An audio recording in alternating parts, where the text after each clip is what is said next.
मेरे प्रिय विद्यार्थियों, आप सबको मेरा नमस्कार जोहार।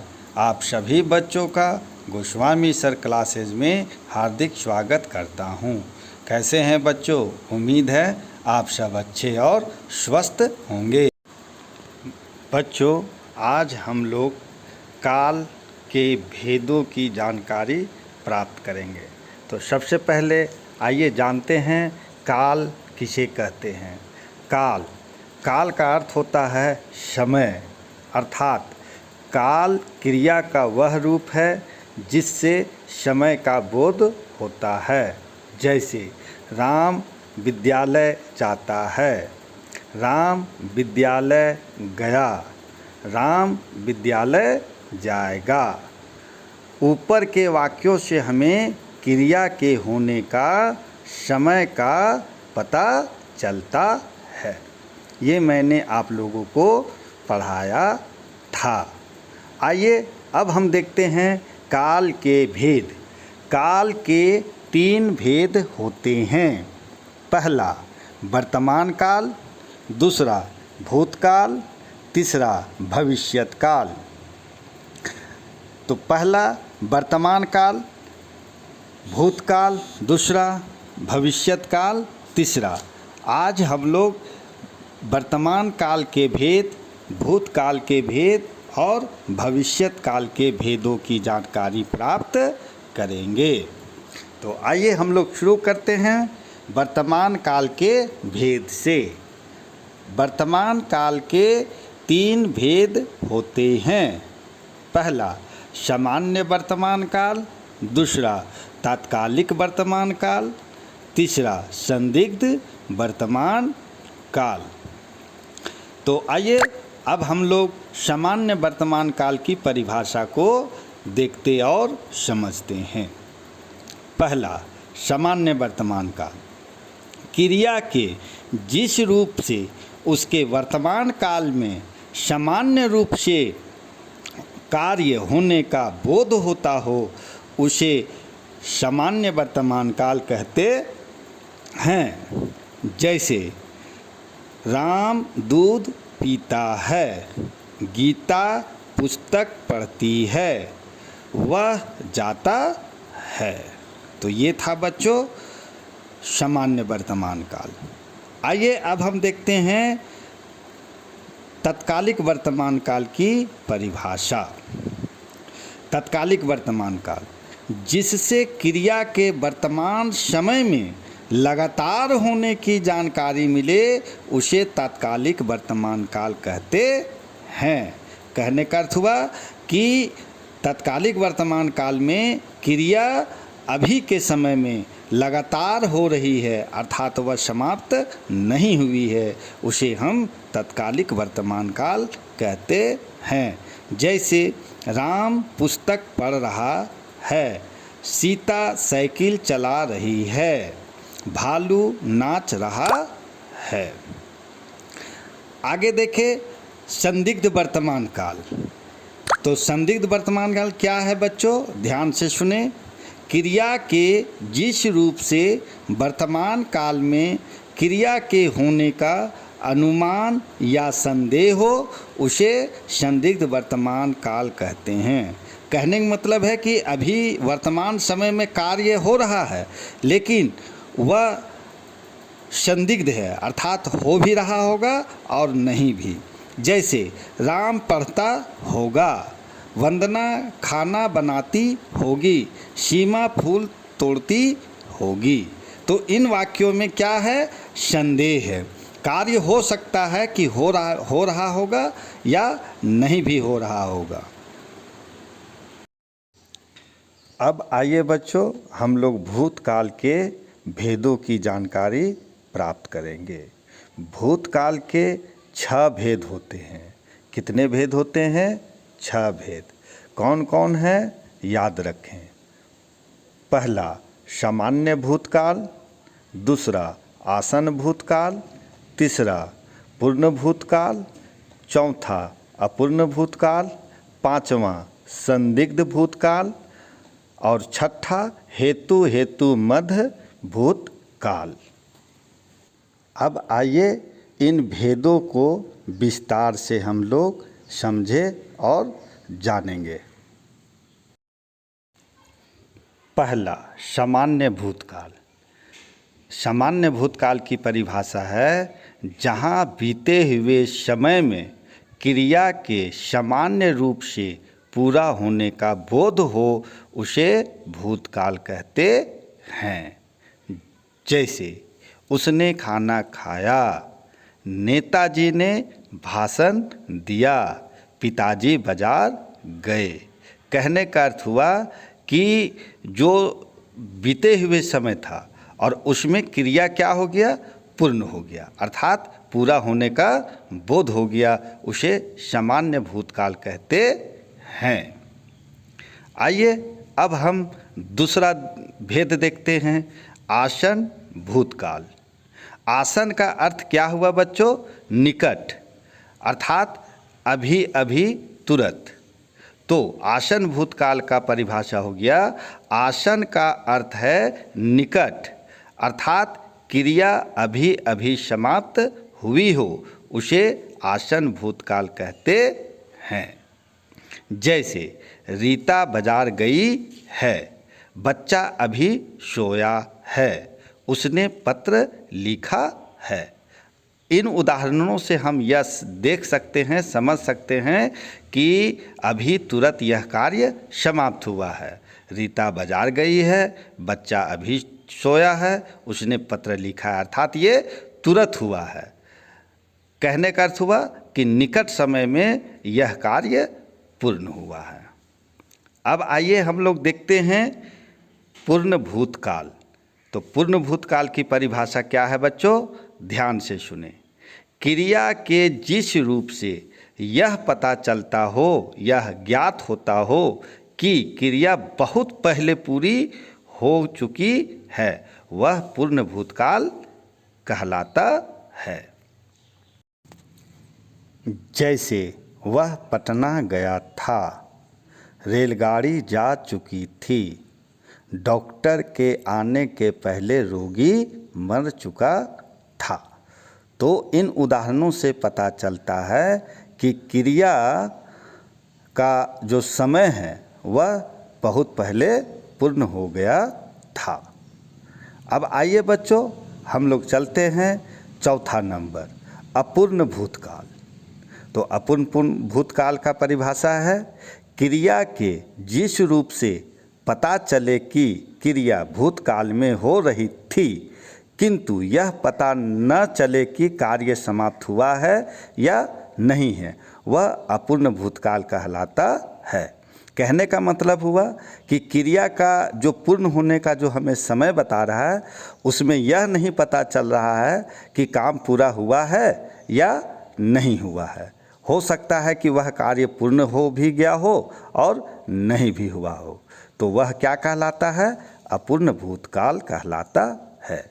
फिर से समझे, क्रिया के जिस रूप से पता चले कि क्रिया भूतकाल में हो रही थी, किंतु यह पता न चले कि कार्य समाप्त हुआ है या नहीं, वह अपूर्ण भूतकाल कहलाता है।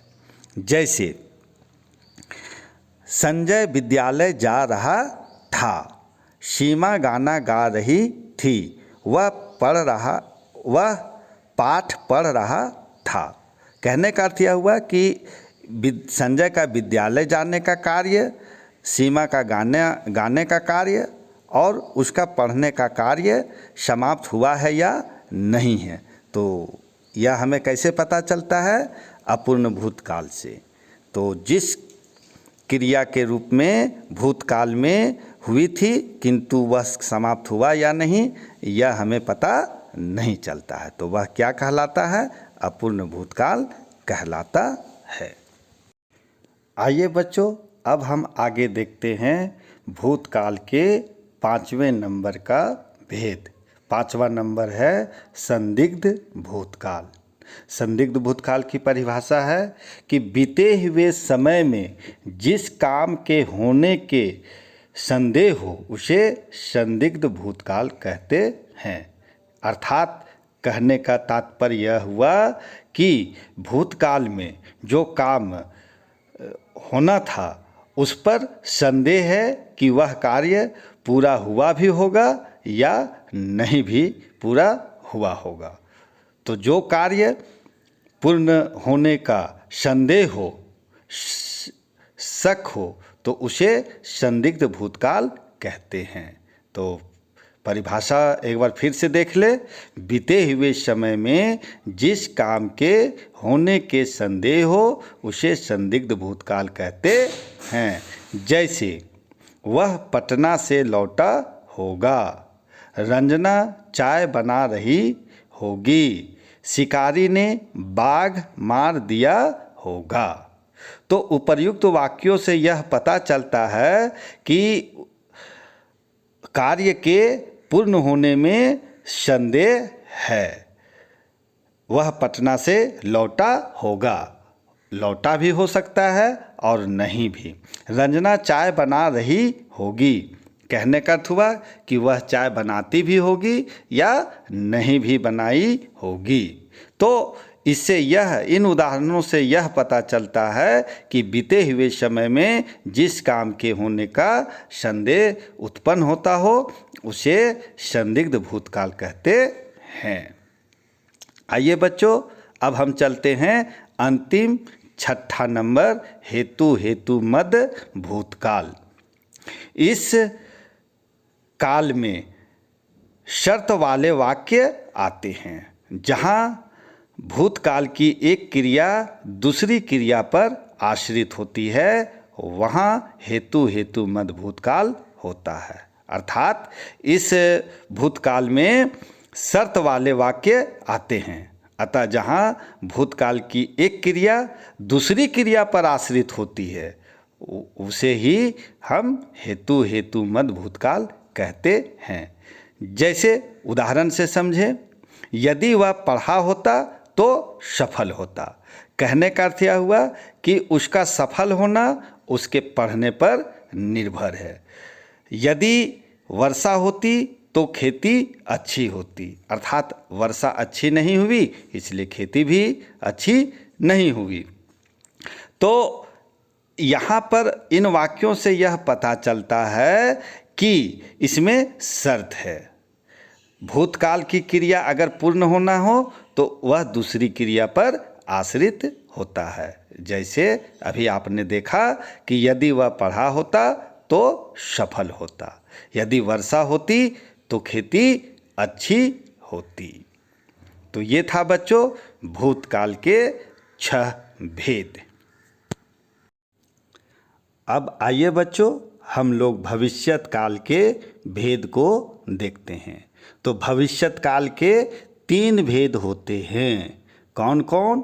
तो पहला सामान्य भविष्यत काल, दूसरा संभाव्य भविष्यत काल, तीसरा हेतु मद भविष्यत काल। तो याद रखेंगे भविष्यत काल के 3 भेद। कौन कौन? पहला सामान्य भविष्यत काल, दूसरा संभाव्य भविष्यत काल, तीसरा हेतु मद भविष्यत काल। आइए बच्चों अब हम बारी बारी से इन तीनों भेदों की परिभाषा को समझेंगे।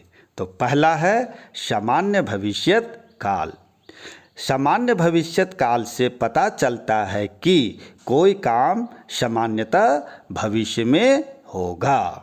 कहने का अर्थ हुआ कि इस काल से हमें यह पता चलता है कि कोई भी काम आने वाले समय में सामान्य रूप से होगा।